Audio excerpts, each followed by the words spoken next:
নাসির ভাই। Hello everybody, dear friends and viewers. বর্তমানে আমি এখন রংপুর জেলা স্টেডিয়ামে অবস্থান করতেছি। জুলাই 36 উপলক্ষে ফুটবল টুর্নামেন্টের আয়োজন করা হয়েছে। আজকে সেই ফুটবল টুর্নামেন্টের ফাইনাল খেলা, আর ফাইনালিস্ট দল দুটি হচ্ছে রংপুর সদর উপজেলা এবং গঙ্গাচড়া উপজেলা। আমি রংপুর সদর উপজেলাকে সাপোর্ট করব। ধীরে ধীরে গ্যালারি ভর্তি হয়ে যাচ্ছে, প্রচুর দর্শক আছে। ফুল স্টেডিয়াম কানায় কানায় ভরে গেছে। স্টেডিয়ামের ধারণ ক্ষমতার থেকে অনেক বেশি দর্শক আছে।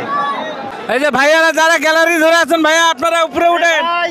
ভাইয়া এটা সামনটা খালি করেন, আপনারা উপরে উঠেন ভাইয়ারা সবাই উপরে উঠেন। এই হচ্ছে ভাই এখানকার সিচুয়েশন। আমরা সামনে এরকম ফুল প্যাক স্টেডিয়াম আমার জীবনেও দেখি নাই।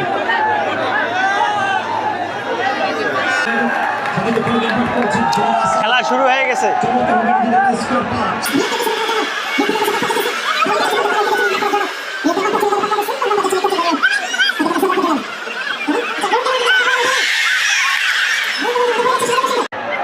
এখনই গোল হয়ে যেত, রংপুর গোল।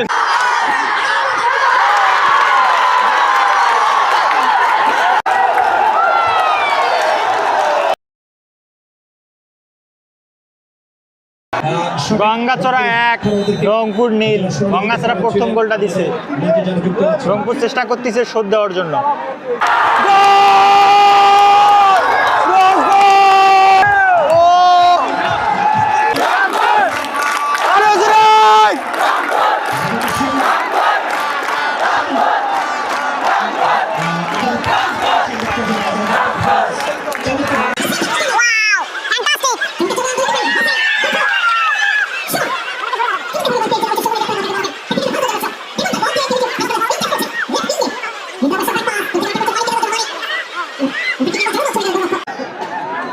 এখন পর্যন্ত খেলার ফলাফল গঙ্গাচড়া উপজেলা 1, রংপুর উপজেলা 1। কি ভাই? সদর উপজেলা গঙ্গাচড়া 1। খেলার প্রথমার্ধ শেষ, দুই দলের স্কোর 1-1।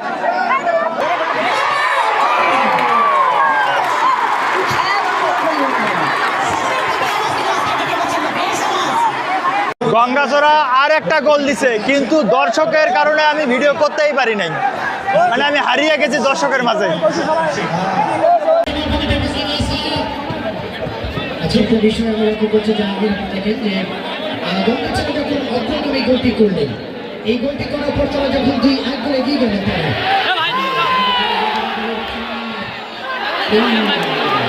খেলাটা আমি গ্যালারিতে বসে দেখছি, কিন্তু খেলার পার্থক্যটা করে দিয়েছে বিদেশি প্লেয়াররা। গঙ্গাচড়া উপজেলায় 3টা বিদেশি প্লেয়ার ছিল, আর বিদেশি প্লেয়ারগুলো খুব ভালো খেলছে।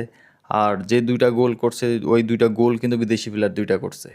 এর কারণেই গঙ্গাচড়া উপজেলা এগিয়ে গেছে, কিন্তু রংপুর উপজেলাও খুব ভালো খেলছে। তো খেলাটা খুব এনজয় করলাম। আশা করি সবাই ভালো থাকবেন। নতুন কোনো ভিডিওতে আবার দেখা হবে।